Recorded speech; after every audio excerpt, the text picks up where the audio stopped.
Hello, everyone. Hello. Good morning, good afternoon, good evening, good night, wherever you are in the world. We are really happy you join us today because now, today, after already 4 episodes, we are going into something really special and maybe not only or not actually related to just technical stuff. But before we start, let's have a quick introduction. And I suggest we start, and Raphael will be the last person to introduce himself because he will be the one with. You will learn it. So, Vignesh, would you like to start? Sure, as always. So, hey everyone, my name is Vignesh, been a Microsoft MVP for M365 apps and services for almost a year now. Been working actively on quite a good amount of merger and acquisition related projects where we do a lot of tenant-to-tenant migrations, and I'm here to share some of my learnings here. Thank you. All right. So, Thomas. Yeah, hi and good evening wherever you are. Good morning, good night. Thomas, also an MVP since 2012. Same category as Vignesh, also focusing strongly on teams, but also now the acquisition or merger and acquisition, and especially there also in how should I say it in the holistic setup as an architect. Interesting. Right. So, myself, I'm Michael, managing partner for a consulting company in Germany. Also, Microsoft MVP, but focusing on Microsoft Teams, adoption and change topics. And I'm really happy to have some interesting conversations, insights with all these experts here. And now let's jump over to Raphael. The guy today with the audio connection problems. Oh no. My name is Raphael. Oh no. I'm still and That's really, really interesting to see, but unfortunately, we cannot hear you because of internet problems. That's interesting. We just thought we fixed it. That was also the reason why we are late for the live stream. And it was everything was perfect from the connection point until he started to introduce himself. So, Oh. at least he is smiling. Yes. That's interesting to see. I think it's raining.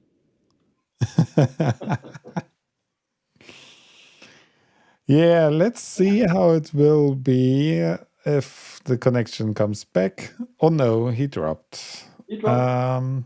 We do have another connection. So let's see if he is reachable there. Great. Because actually he wanted to draw something. And therefore he joined with the second device.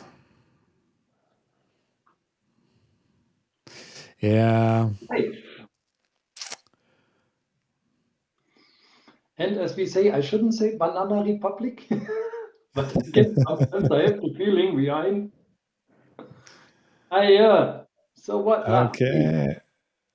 I see another picture, a moving picture. So let's try to bring him back. Raphael, how is your internet connection? very bad. Internet or Restream connection? I don't know. It works for 3 or 4, so I think it's on your side. Yeah, it's the Wi-Fi of a hotel. We need in the future 10-to-10 migration and better Wi-Fi hotspots at hotels for migration. So yeah, so sorry. Actually, no one believe you. Everyone know you are sitting on a island with a white beach, a lot of palm trees, and No, so sorry. Now let's test with a Mac and hotspot, and hopefully it works better and is stable. Currently, yes.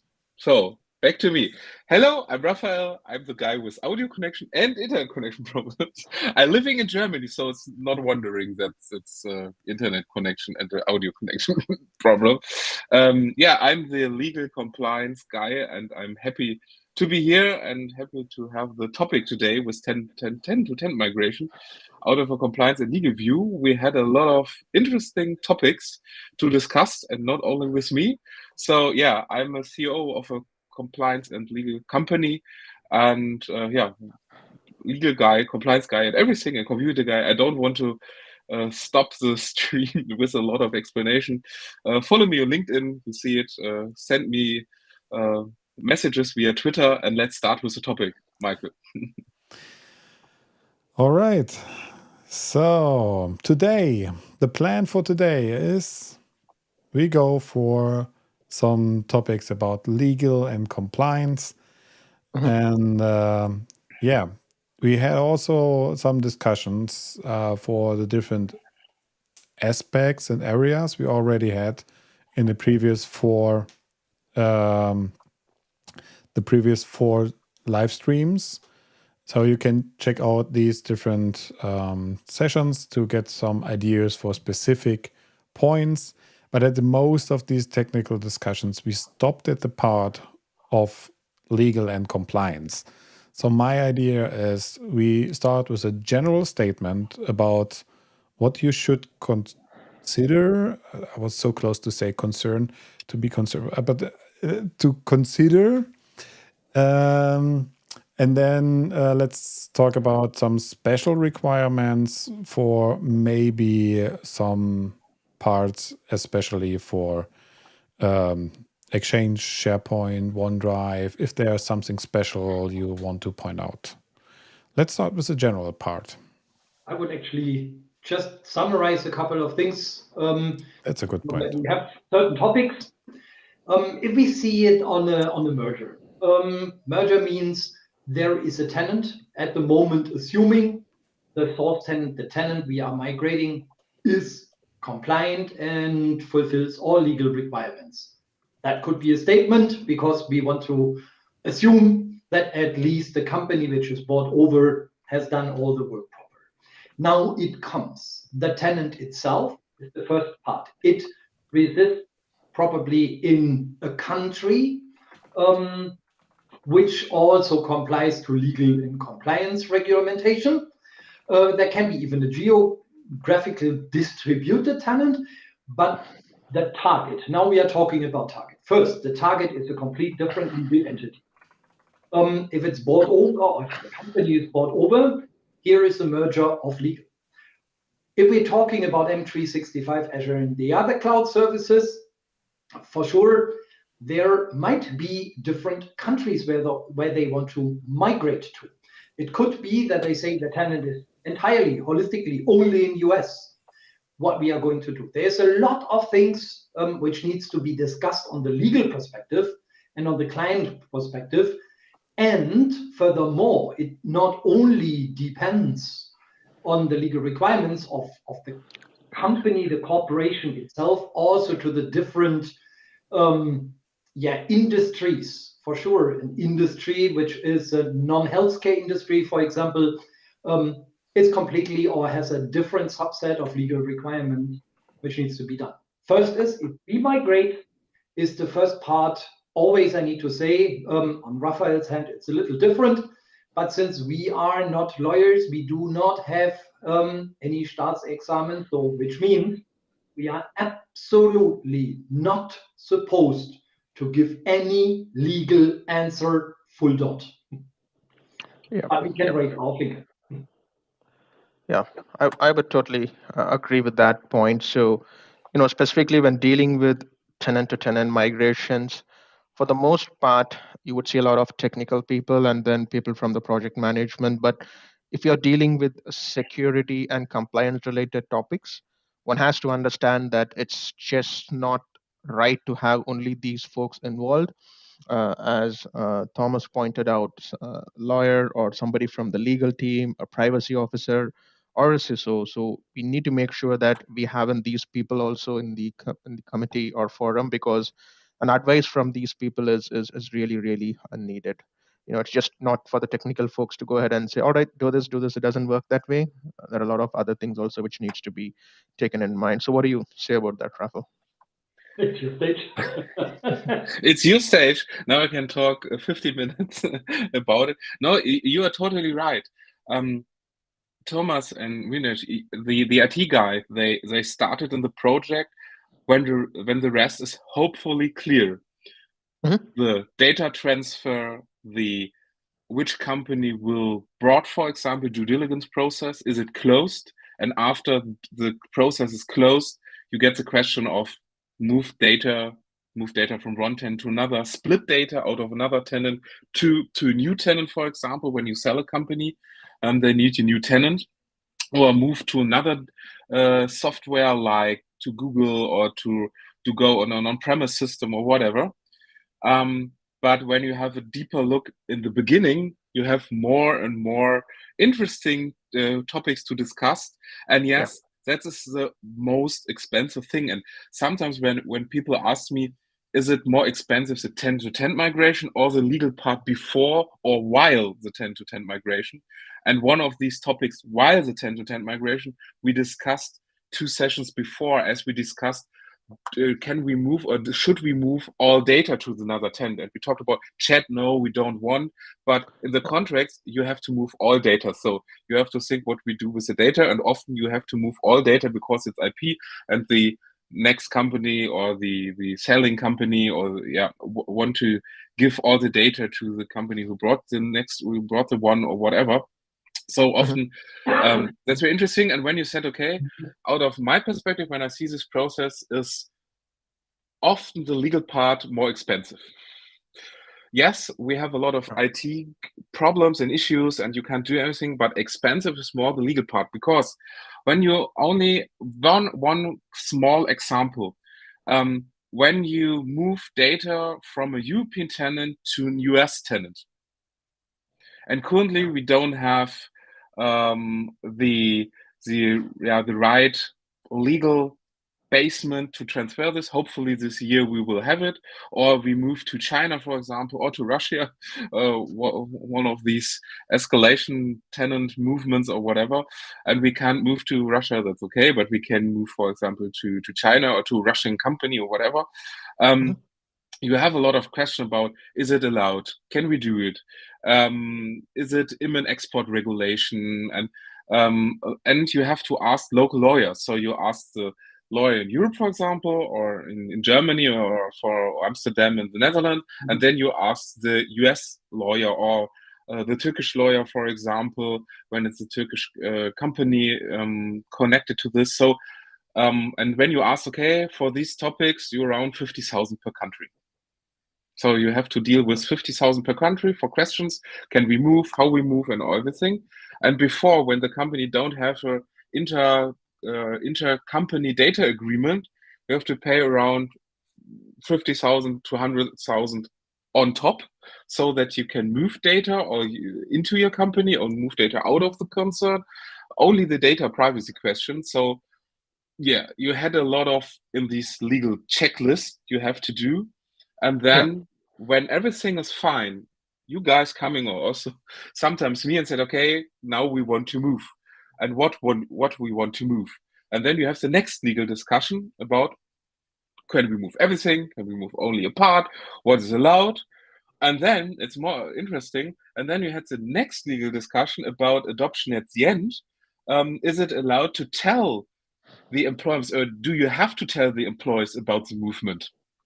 And this is very, very interesting, because sometimes employees have in their contract an additional part for, we using centralized tools in our concern, and then it's okay. You can move data through one to right to another country and everything. If not, you have to tell them, and hopefully you don't need a consent for this. So you have in every part of this, you have legal questions you have to solve, or you have to think about it. And on the other side, then you have the technical part. Vignesh, we talked in the sessions before about it, that, for example, you can't move labels. You can't move trainable classifier. You have to build the compliance processes one more time. Insider risk, communication compliance, you have to process one more time. Often you can say, okay, when you move to another tenant, when you move to another company or split a company, you need a new process. But if have a look in your eyes and the eyes of a lot of customers, they don't want to switch the process. They want to have the old process. It works. It's fine. And they don't want to build a new process one more time. And so, yeah, legal things and technical things on both sides. There's one question which always lingers on my tongue, so to speak. Actually, as I said at the beginning, we assumed that we could theoretically migrate. But on the other hand, if we now assume that the legal agreements and verifications between the merged customer or the merged entities is not really final, and we are doing a move, are we liable or not? That's very interesting. It's a question who close a contract with you. Often the newcomer or the company who brought the other company or brought the data, and they said, okay, start to move. Yeah, it's most likely the company who buys. Who buys it and say, it's okay, we start with we sell you, we give you the start, and now start the process. At the end, you don't have to check if it's okay or whatever. Often you have to ask the question before and said, okay, when the company who pays us and said, that's okay, we are fine, you can move, then start with the move. Often, when we discussed about the technical things, often you need an API connection or a global administrator to the other tenant. And when you get this is the hardest part in IT security. And the IT security of the selling company don't give you the global administrator to move, for example, or to have access. So often it's not out of my perspective, not a issue of the company who make the administrator or who make the movement itself. But yes, if you are totally 100% correct, you can move when everything on legal side is fine, or when 90% is fine, and you have only the question in proceeding and operation. Yeah, and that would bring me even to the next question. If we talk about regulated industry, so that means if I take whatever, maybe technical drawing of a weapon system, for example, wonderful.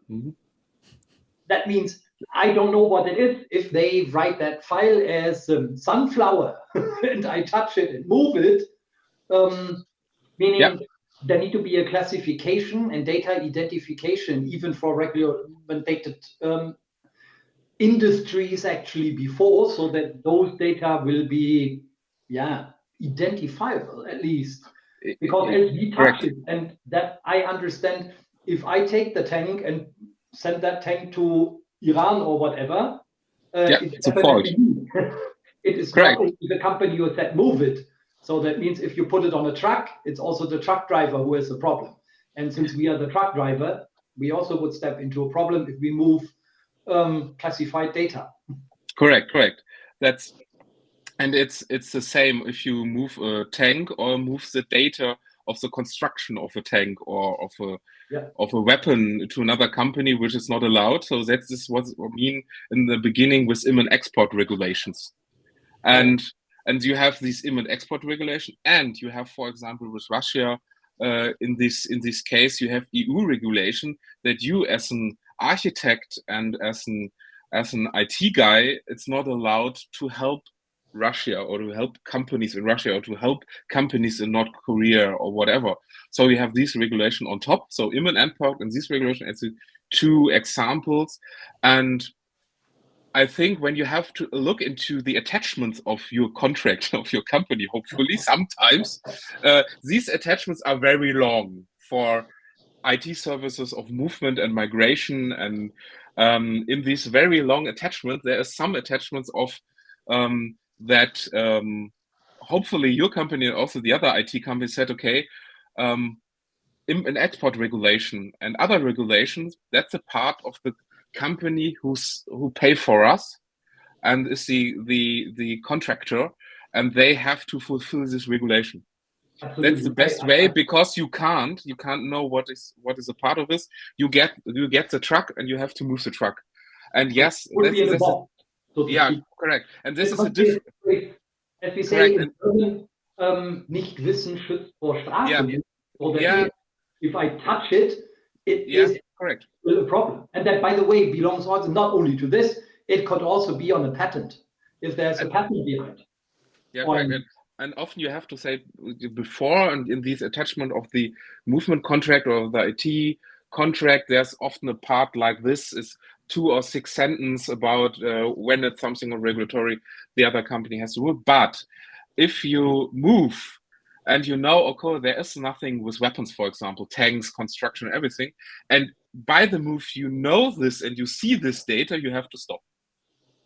So when the company don't tell you, yeah, and you see it in the movie, then you have to stop and say, oh, let me check, write a letter to the company. I see this data and I know this is not allowed because we need, of the national regulatory, we need a yes to move these data. This is official, also for you official, not, you don't need to ask a lawyer or whatever. It's official for everyone that you can't move this data.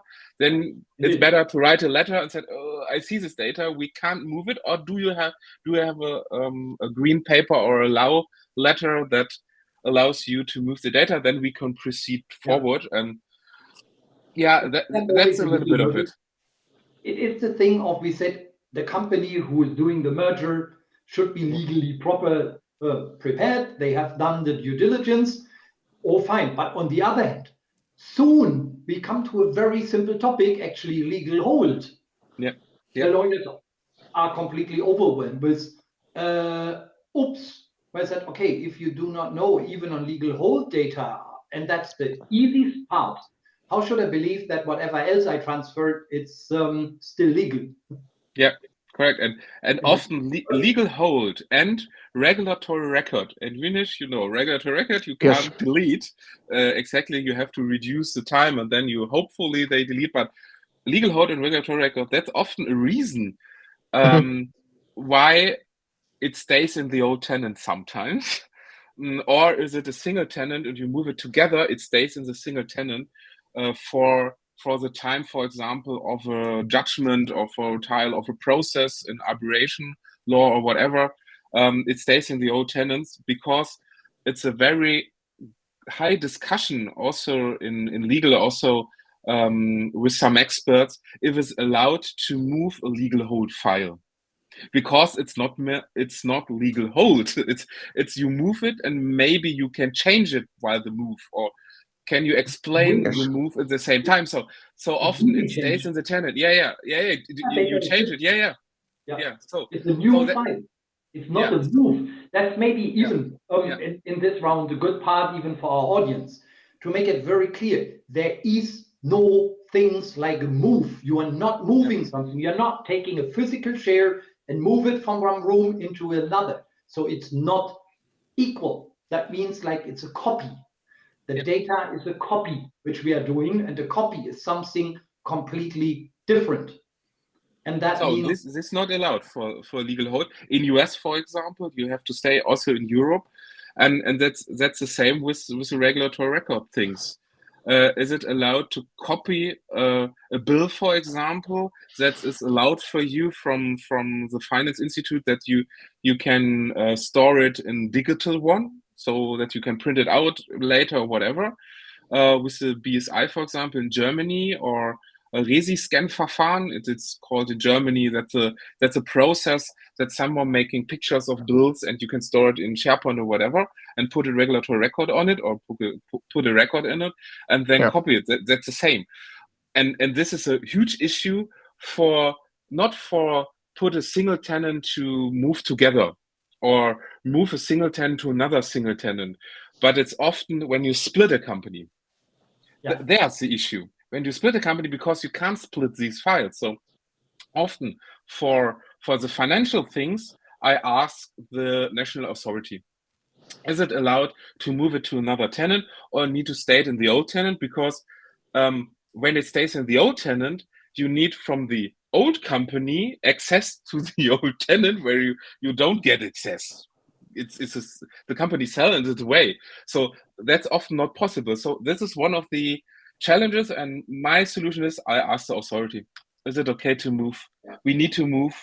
Is it okay? We can't leave it there, or do we need to print it out? And one of the authorities said to me, okay, print it out of the old tenant, then you can delete it, and in paper, you give it in paper to the new company. Possible. It is even, how should I say, sometimes I have the feeling, okay, the legal part, it's not that fast as the technology, or it do not follow the same speed, because of, it could be simply, oh, Raphael frozen again, but it could be simply on the same hard disk in a data center, but with kind of technical boundaries, so to speak. But it belongs logically, not physically on the same disk. Logically, it can belong to someone else.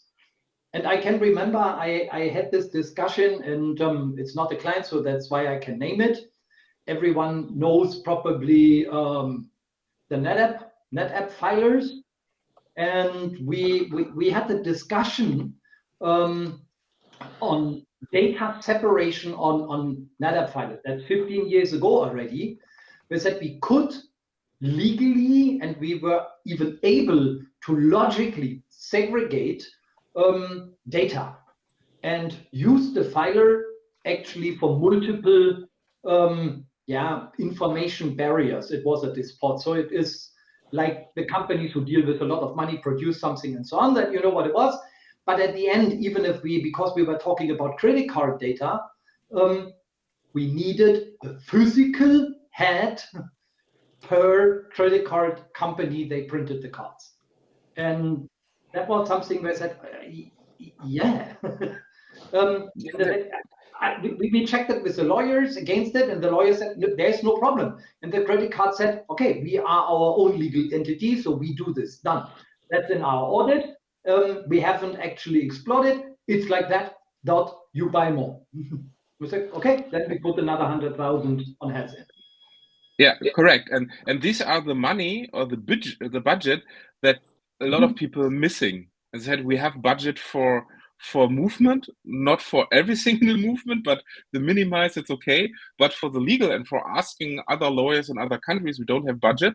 And one big hint is also when you are company and make this move, you need a contract for proceeding personal data with the new company, for example, or the company who sells the other one, and you need one with the old one.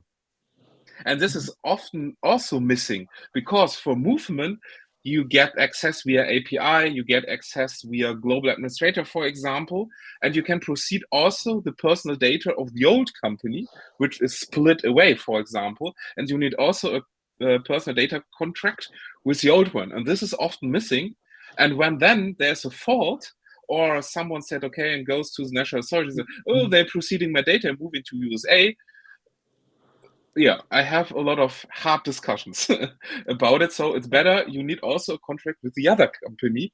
And often this is missing. And often a move is not really very easy on both ways. And we learn it with the IT topics and the last things. And also on legal and compliance, it's the same. For legal, you have a lot of parts, and compliance with IMIN export and all of this. Yes, you have to think about it. And at the end, I have a checklist for this.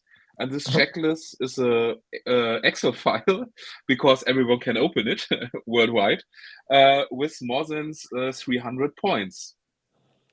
Absolutely. You have to check. Yeah, that's it. And this is only the legal part. And on the other side, you have the IT compliance part, the peer review part. Very funny. And we talked about it. And Vignesh, that's also around 50, 60 points.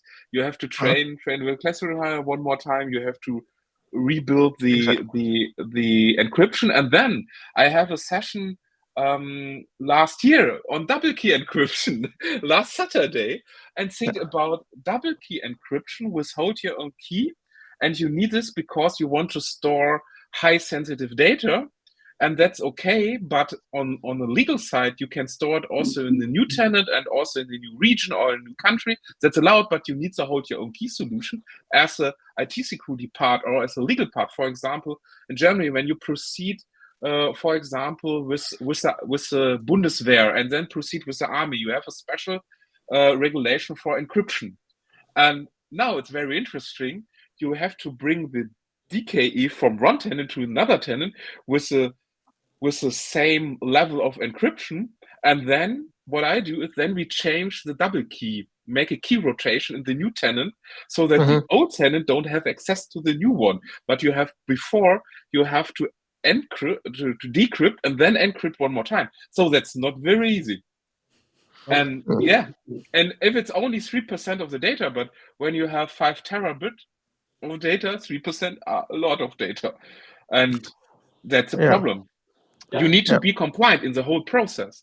And that's encryption is one more time, retention is one more time, very interesting. And the other thing is the imman export things. You have to think about it, if it's allowed or if it's not allowed.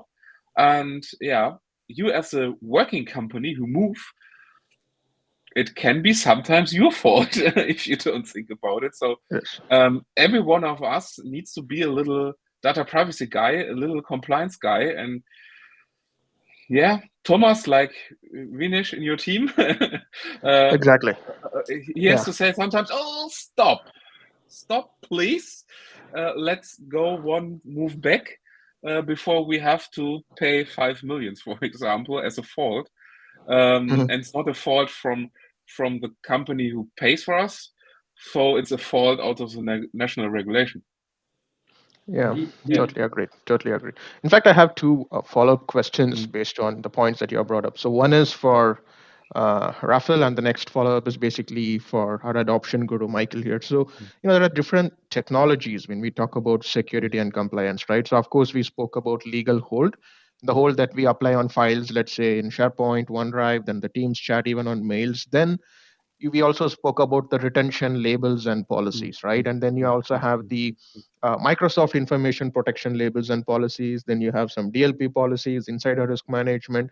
There are so many policies, and my understanding based on whatever we discussed is all these policies are tightly integrated with the tenant, right? There is no way you could just pick this policy and put it inside another tenant and say this is going to work, or it doesn't move along with the file itself, right?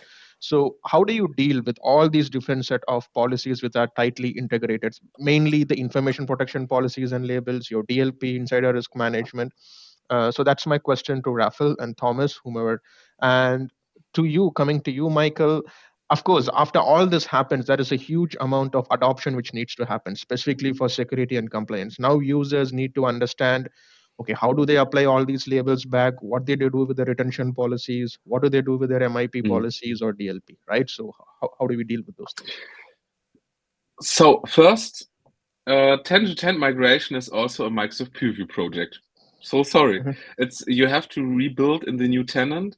And sometimes, yes, while the migration with Microsoft Graph or with PowerShell, you said, okay, you get the same label. And for me, it's more you make shift and lift. So bring the old labels to the new tenant with the same structure and then start to change. And this is then the adoption topic. On the other side, you have a very interesting legal question. Because when you move a tenant, for example, from Germany to Australia, or to Singapore, so in this APAC region, and you have different retention time period. Which time period is okay? Is it the old one or is it the new one? So very interesting question. Is it 5 years in Europe or do we need 10 years in Australia?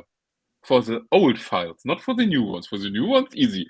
It created in Australia, it's a part of Australia, 10 years. But the old ones, So often in this part, what I do is you have two labeling sets. You have the new one and you have the old one, which you take with you, and then you have to think about it, what happened now. So and it's a process of that you have at the end only 5% of old data with old labels, and you get more and more data and work with this. So that is very interesting, and often it's also a question for a local lawyer. Is it okay to relabel a file to another time period, and the time period is running? So that's very interesting. The time Yeah. period is running while you discuss this. So, and it can't start at the same time. So very a lot of question. But before I give it to Michael, Microsoft Preview helps us a lot. I see another labeling from SAP or whatever. Microsoft Preview, the time period comes with the location and the guy who is the licensing guy who brings it with you. So it comes with the location, and it helps a lot that you bring your retention period with you into the new country, and that's what I love. So that's it's possible, but yeah, a lot of to do for Michael. Or Yeah, absolutely. And that's definitely the hardest point. When you start with your journey, we already had this discussion. You explain what's going on. And as I learned in this session, it sounds like there should be some contracts in place already. So you should have a legal fundamental. And there you can have an idea about how you would like to proceed with the technical part. And this is the point where you start with a user adoption, because you have to bring up the default mechanisms. Like you get a management sponsor, and someone from the management is explaining what's going on from the global perspective. Someone about from the technical management will explain there are some hiccups, there will be some changes. Then you get more details about the differences, how you work, and then you get even more details and trainings when you start on a item level, like what's happening with the data, what's up on the new site, what is about the handling with any labels, how is it going on with the files itself, with emails, with conversations. I know you shouldn't do it, but you have to explain it, and there you can help the users, of course. You said it, Raphael, with the first step brings these things from the old to the new tenant, make it look familiar, make it look a bit understandable, because they used the old labels, they understand how it was with the previous configuration, and there you should start. And then don't put in too many new things at the first level. And one question directly to this. You have the old employees who move with the data with the company, for example. What do you do with the new ones? They have to learn two retention policies. They have to learn the old legal architecture they don't expect and they don't know because they live in another country. For example, from only the move from Germany to UK is a move of very different legal entities and legal aspects and legal history and ethics. That's it's on a legal base very different, or not very different. It's different, and now you have these different levels: legal, IT, and a new system. Yeah, and usually you don't start on a green field, so you can hope you just add a new information from the new tenant. But if there's nothing like this in place, then you have to start a completely different campaign. So, as you said, I was talking about the old users with the moving with the data. When you talk about the new users, you have to, at the first place, you can hide some features for the users who move with the data. This is available, for the other ones it's not. But at some point, you will enforce to use these new regulations also for the old company. So you don't move the data and you lose your restrictions. So you don't want to reduce the security level at any place. So you will at least have the same security level, and usually you bring it up. Usually in a best case, you bring this new Let me set up the scenario here. The new company has a lower security level as a board company. Then you have to raise the security level on the new company before you start with the migration, because you will risk some data and maybe risk some security issues just because you set up the lower security level. If you agree, and that's the point you already said, Raphael, if you set up a contract and you say, I know the risk, I will do this, and I will maybe remove some security instances, then the truck driver can deliver, but and knows how to handle that. But usually there is a reason for these security settings, especially when you talk about some encryption. Definitely with double key encryption, it's a whole different story. But also encryption in general. So you bring up the security level, make it equal to the old tenant, and therefore you start with your adoption journey right before you start to move any data, because you will have to train the users, you have to tell them the story, you have to bring up some knowledge into your IT, starting with articles, campaigns, descriptions, hotline training, messaging. So you have to start the whole journey with user adoption. And we will talk about user adoption in 2 streams. So I will talk about this a bit more in detail, also from the theoretical part, with the different levels and supports, how you handle the resistances. And so we will talk about this. But in general, you start with an explanation. You bring it to the tenant, start marketing, tell them the good side, and don't hide the bad side, but be more loud. Be louder about the good side. Be honest with the users, and then you have an equal level, and then you can start with the technical migration. It makes it complicated, I guess, if I see actually it's flooding the users with information.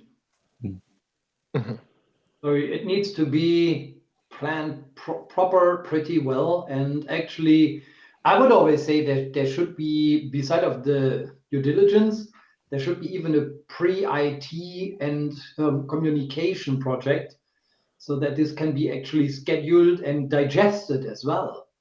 Of course, if you come up with a new tenant, not only finding it, whatever else, it's also with all the regulatories and compliance topics, it's different. That means getting actually the minimum communication out to the users, because not all data. So if I write an email about, do you go for lunch? Still, it's not affected, but you should identify the groups which can actually make it to a certain level of data which is protection wise or protection worthy, so to speak. And that's actually really tough. And I never ever saw that in a company on the mergers that was done well enough. I don't want to say that they did illegal things. That would be definitely too much. But everything hasn't been thought well enough about it. So Thomas, can you compare it, the tenant-to-tenant migration into a new tenant for a new bunch of people, like creating a new Microsoft 365 tenant and starting with Microsoft 365? Actually, we do, yes. Okay. It's a yeah. nightmare work, and the customer. That the problem here is most likely it is seen always as an IT project. Mm. And they never want to spend money for IT. That was 40 years ago, it was 10 years ago, and it's today the same. So a tenant-to-tenant comparison, as we said. So if you go back to my tenant migration dingy free ebook, it's the first section, actually. Do a proper setup of the peoples involved. Next thing is do a tenant-to-tenant comparison, at least from a technical perspective. And it's a long document. Have the next sessions between the CIO CIO, maybe CTO, the CLO, legal officer, so what, and bring them in. Say that's it. Identify it not only on labels. There's a lot of things more, and even at the very early stage, talk about that legal hold thingy, which is always forgotten. And I cannot say why, but it's always the same. It's repeating. I can tell you why. Because it's not so easy. It's not like a SharePoint site you can move from right to left. Yeah. You have to think about it. And now there are a bunch of things in the tenant, like legal hold, Vignesh labels, retention labels, everything of this. You forgot very easy because it's not so easy to migrate, and you have to think about it before a lot.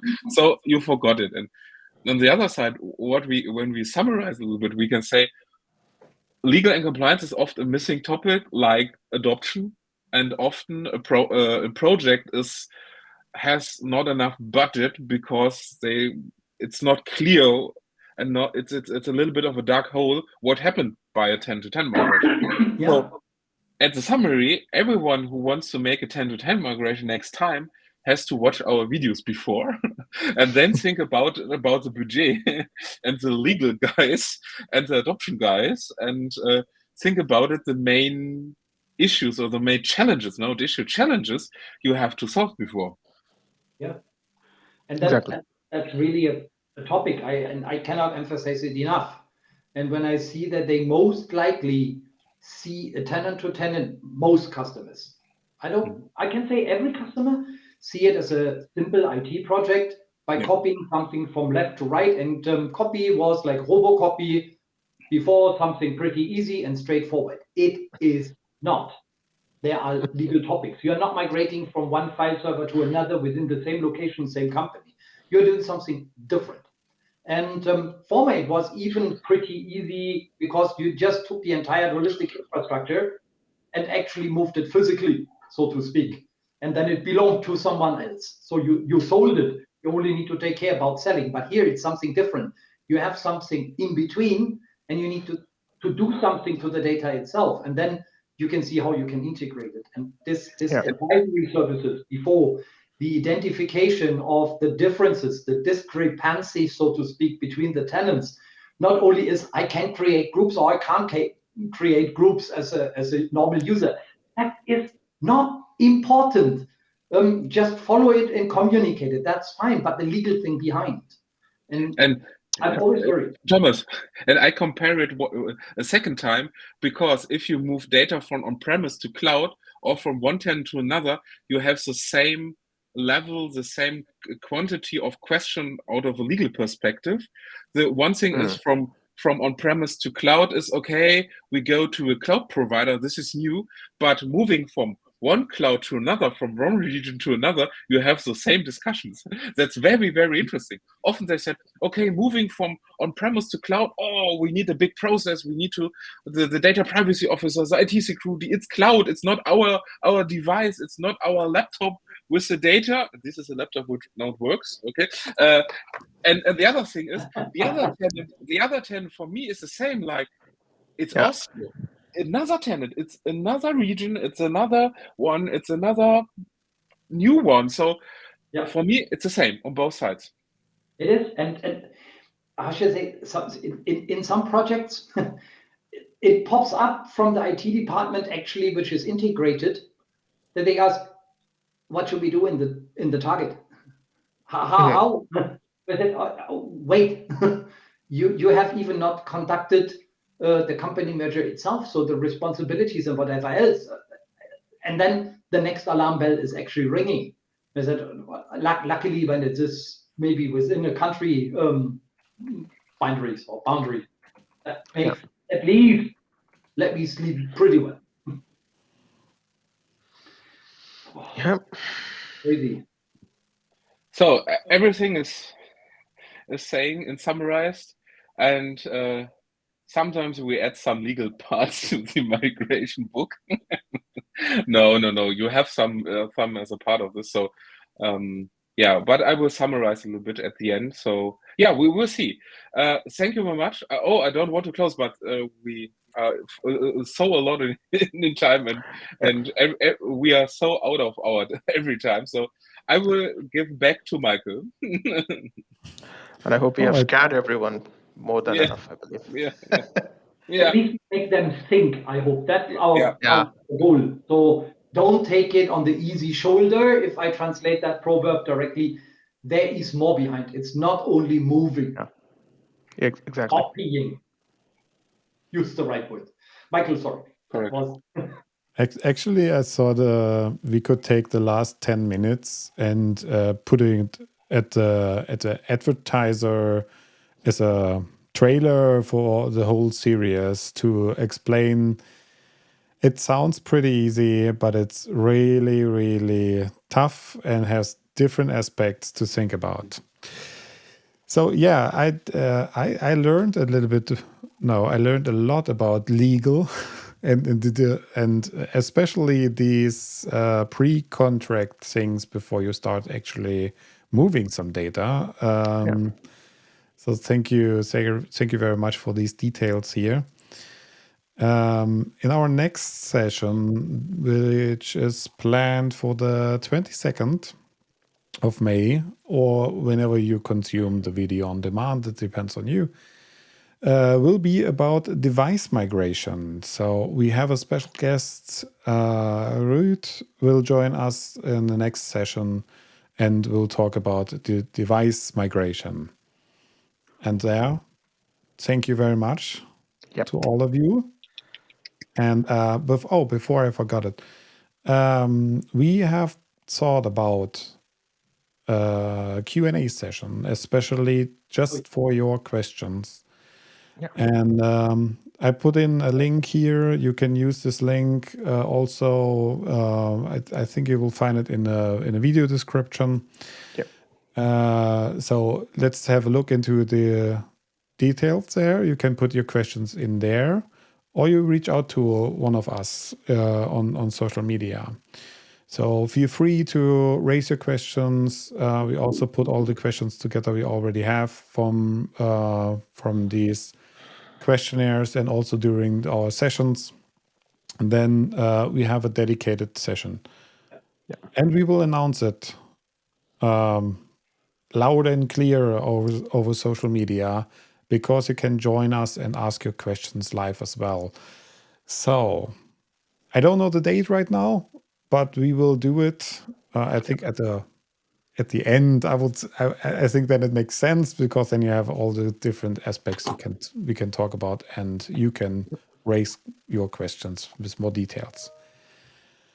I think I All right. Your blue water when that session is. Yeah, guys, so cool. Thank you. Good. So thank you much. very much. We see us live on the 22nd of May, and with devices. Until then, enjoy the videos. See you there. Bye. Bye. Bye. Bye. Bye. Bye. Bye.